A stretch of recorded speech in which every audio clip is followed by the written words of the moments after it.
What's up, guys? Welcome back to Storytime with Uncle Reddit. My name's John, and this is r/Tales from Texas. So if you look over my shoulder here, there's a pair of eyes staring back at us.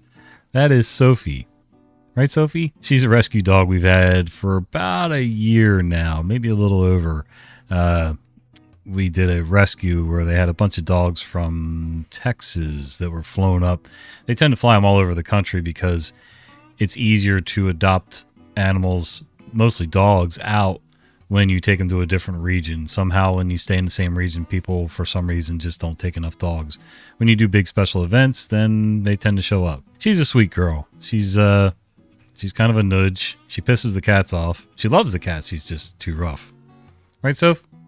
Nickel's laying right here on the desk just eyeballing that dog.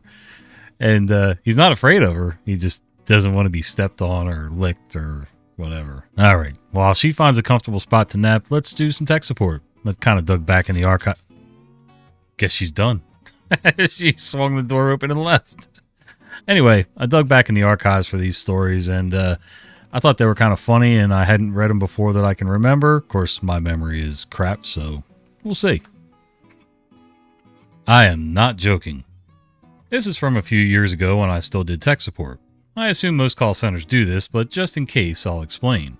We had a central database of step-by-step solutions for every tech support problem customers had ever presented. When you accepted a call, you listened to the problem and then searched the database for the solution. If the database didn't contain the solution, you figured it out on your own using Google or your brain or whatever. After the call, you had to add that solution to the database. No exceptions. Here's the call. IT Support Services, this is David Lightman. How may I help you? Yes, there's a raccoon on my porch. How do I get it to go away? I wish I could say this was something that was totally abnormal and unique, but it's not. I remember when I was a teenager, 1985, and I worked in a Pizza Hut. And most of the time, I got to be my own little happy hermit self in the back, preparing dough for the day, starting early in the mornings. You know, make the dough, oil the pans, put the dough in the pans, put it in the proofer. Life was good. Leave me alone. You'll have plenty of pizza dough from now until closing. But every once in a while, they'd have me working the phones because things got a little crazy, especially like Thursday, Friday, and Saturday nights. So one time I pick up the phone and a lady... And I said, thank you for calling Pizza Hut. How can I help you? I don't know what the lady was thinking or why she didn't hear what I said, but for some reason, I guess our number was like really close to that of a 24-hour plumbing service. And she went into this long, detailed explanation about how her toilet's overflowing and clogged and the mess that ensued on the floor after it overflowed. And I tried explaining 3-4 different times and finally just had to hang up on her because she just refused to hear what I was saying. We make pizza. We don't deal with toilets. Just a few sigh-worthy tales from tech support from today, 6 years ago actually. Seeing as it's the last day of the month and this is a mortgage company, I've received quite a few lull-worthy requests. Let's just jump right into it. Request comes in with the tag, urgent, mission critical. I open her up and see there's nothing else in the ticket. I sigh, the knowing IT sigh, and call her up. Me. Hello, this is me with our company IT. I was calling about your ticket you submitted called Urgent Mission Critical. How may... Oh, thank God you called. I was about to step out. Me. How can I help? And do I need to escalate this ticket if the issue is this critical? User. Yes, that would be best. Me. Okay, I have the escalation form open. What's the original request since your ticket didn't state it? User says, I need you to set it my out of office replies. 2 minutes of silence. I slapped the mute button on my phone and slammed down the headset before I could state my thoughts on the issue. User says, hello? Are you still there? Then I say, when will you be back? User states the dates will be out. Okay, I've set that up for you. Can you pull out your cell phone for me, please, so we can confirm it? User says, okay. Okay, open up the app we use and go to, and then I walk her through where to set up the out-of-office replies and inform her that this is what she will be using to set them up from now on. Next call. Me, giving the standard greeting. User says, hello, me. First, let me say that I'm not a computer expert. Oh, I hate when they say that. Not even a computer idiot. Can you help me with an issue with Outlook asking for my password? I ask if this is inside Citrix. The user says yes. Okay, let's log out of Citrix by going to Start, Log Off. Do not hit the disconnect button. Now open up Internet Explorer. User asks if that's E? Yes. Now in the address bar, type in your help desk website, then click Remote Support. User says, I don't have that. Mine says Bing in the top left corner. Literal 15 minutes of walking her through connecting to me and getting her logged back into Citrix. Okay, all I had to do was blow out the Outlook profile and re-add it. Somehow it got corrupted. You're good to go. User says, thank you so much. What's your manager's name? I want to tell him how patient you were. Me, while muting the microphone, holy shit, lady, if you knew the things I said when muted. Unmute again. Sure thing, here's the email address. I open up a new email while still connected and then put his email address in it. Next ticket. User, hello, I'm working from home today and my password doesn't work. Okay, I can reset it for you. Give me your email address. I look him up in AD and see the down arrow by his name and hear the sound of Krillin from DBZ Abridged saying, oh no. What is that? I'll have to look that up later. I say, give me one moment. Need to put you on hold. I call his manager. On the phone with the manager, I say, this is me with IT. I'm on the phone with the user and he's talking about passwords not working. AD shows the down arrow, so I gotta ask, has he been terminated and have you told him? Manager, don't you guys inform people when they're terminated? Me, no. I'll have to come into the office. Manager says, okay. I switch back to the user. So I have a service ticket in with your laptop. Looks like it was flagged for malware and needs to be returned to your office immediately. Can you make it in today? User says, I can be there in 5 minutes. Last call. Before I can even give my greeting, I need help bad. Oh, sure thing. Is this an emergency that requires 911? Half a joke on that one. User says, look, I appreciate the attempt at humor, but right now is not the time. Oh, sorry about that. How can I help? User says, yes, I'm about to head out for vacation. Can you help me set my out of office? The user says, what was that banging noise? It's amazing to me, and I know a lot of these were years ago. This whole stream was from 6 years ago, that people couldn't set their out of office. I'm quite sure you were trained on it. I'm quite sure there's written instructions somewhere, even 6 years ago. I mean, hell, over 20 years ago, I was working off of email and files and remote files and stuff like that on my old crappy Windows 95 PC. So even 6 years ago, I know there was some kind of database that you could work from or something. Or, like I said, just an email with instructions in it. But people tend to be needy and they like having their handheld doing everything. How to get banned from tech support. I work at a company that services equipment for field-based users for various corporate contracts. We have a ton of horror stories. One of the companies we support had serious security breach a few years ago, so understandably they take security much more serious. HD is for help desk, user is for the customer. Help desk says, thank you for calling the field help desk. My name is Nelzorm. Can I get your first and last name? User says, I have no time for pleasantries. I'm in the field and need a password reset. I understand, sir. I'll need your name so I can look up your account information. User says, ugh, deep sigh. My name is blank. Thank you. For security purposes, I need to ask you questions to verify your identity. User says, what a waste of time. Just reset it. Here's my email address at blankblankblank.com. Ignoring his statement, what's your mother's maiden name? User mumbling in a whispering tone. Sorry, sir, I can't hear you. Now the user's shouting the name. Thank you. May I have the name of your favorite pet? User says, name one? I'm sorry, that came back as incorrect. User starts shouting 4-letter expletives. Me, being an ass, I apologize, but that also came back as incorrect. User says, I'm sick of this crap.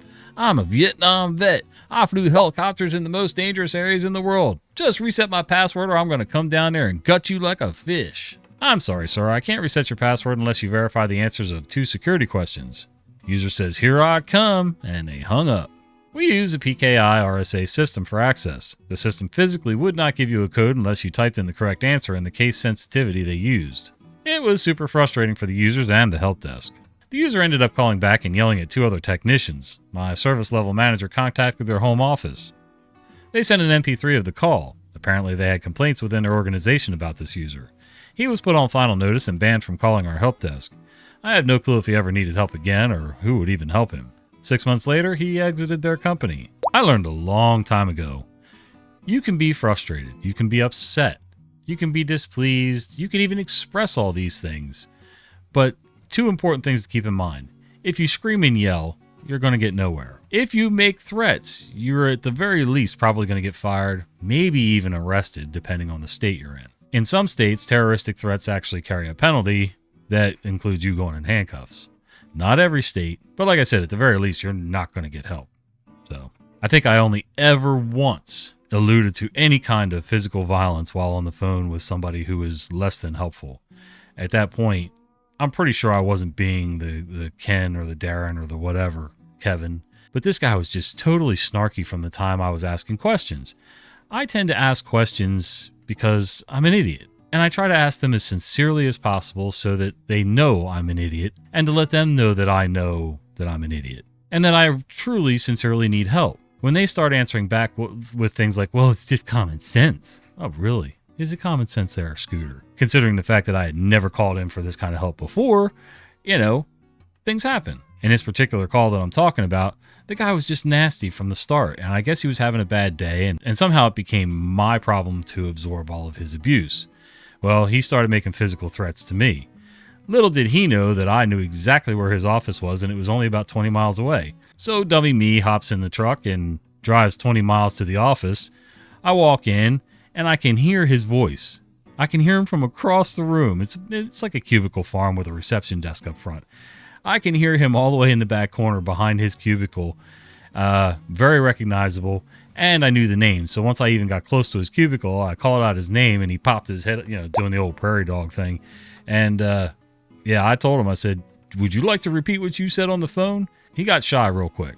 I'm thankful that I didn't do anything incredibly stupid at that point, and that he, backed off and gave me a chance to cool my jets and not get arrested. I didn't get fired. I did get written up. Yeah. Lesson learned, I probably would never have threatened a guy if he hadn't threatened me first, and I don't know. It was still wrong, but yeah, what are you going to do?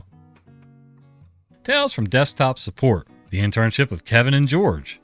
While strolling down memory lane, I remembered that my pet interns Kevin and George hadn't been written into a melodious sonnet in 3-part harmony that we all know and love as Tales from Tech Support. Anyways, we're all students at a very prestigious university.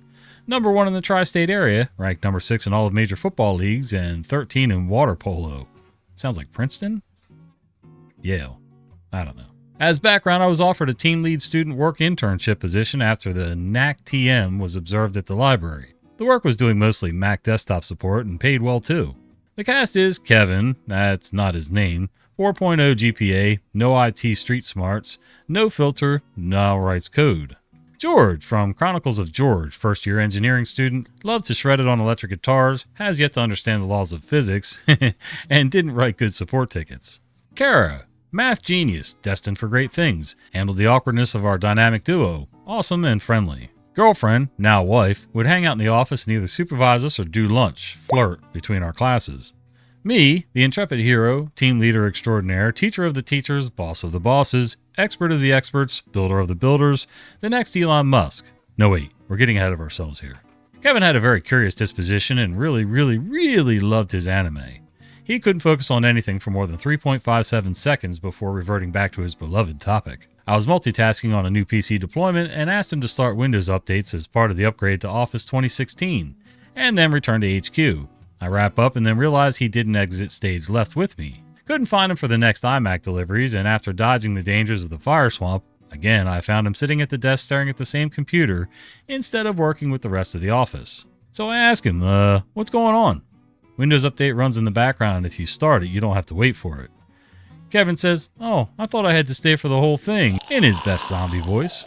There were other things Kevin did that were blocked from memory, like not formatting a single ticket correctly or doing anything without having to be retaught how to deploy a Mac or PC daily. A few months later, he finally reaches the end of his internship and my patience, and I had encouraged him to branch out some and interview in places and spaces, and he managed to take the finalist pool by sheer luck or a low barrier of entry. Ding! A wild new email arrives. Kevin says, "Oh, I now have 2 companies bidding for me, like a geisha girl." Oh, dear God. Me hissing, "Kevin, that's not work appropriate." He laughs it off after I lecture him about getting a lid or a handle on not letting his inner thoughts become outward thoughts. After he graduated, I found his e-resume to be rather embellished for someone who didn't understand anything in the internship. Inventory management system. I was there. He didn't make one. Documentation it was very convoluted.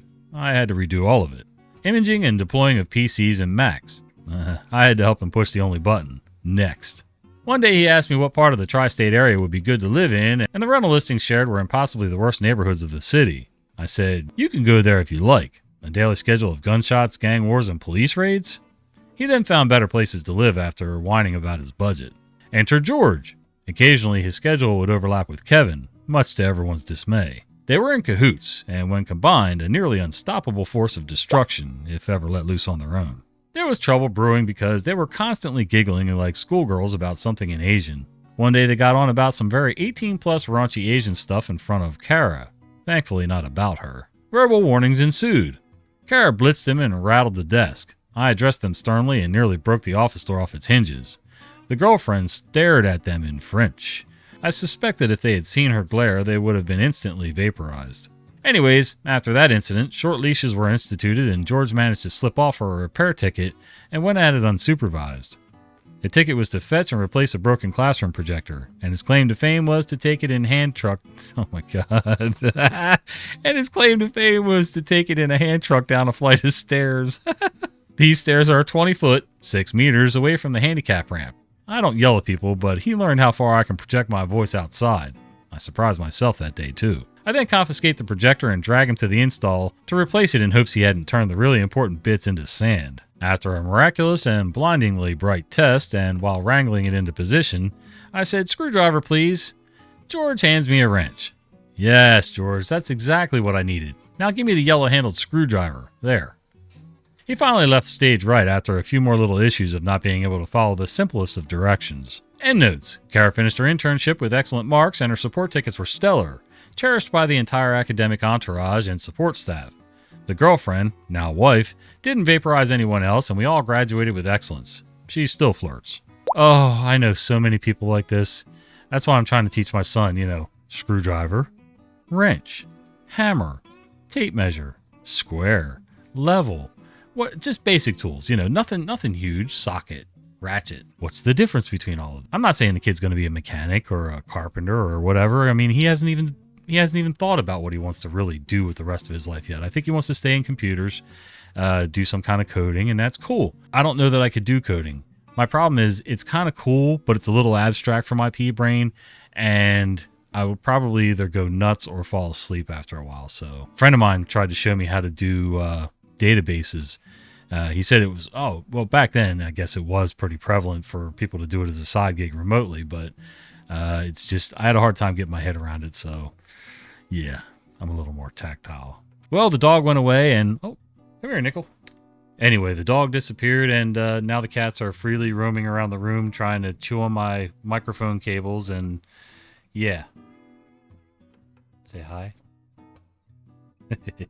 What's up, Bowie? Hey, do me a favor. For Nickel's sake, click on this video right here. Thanks.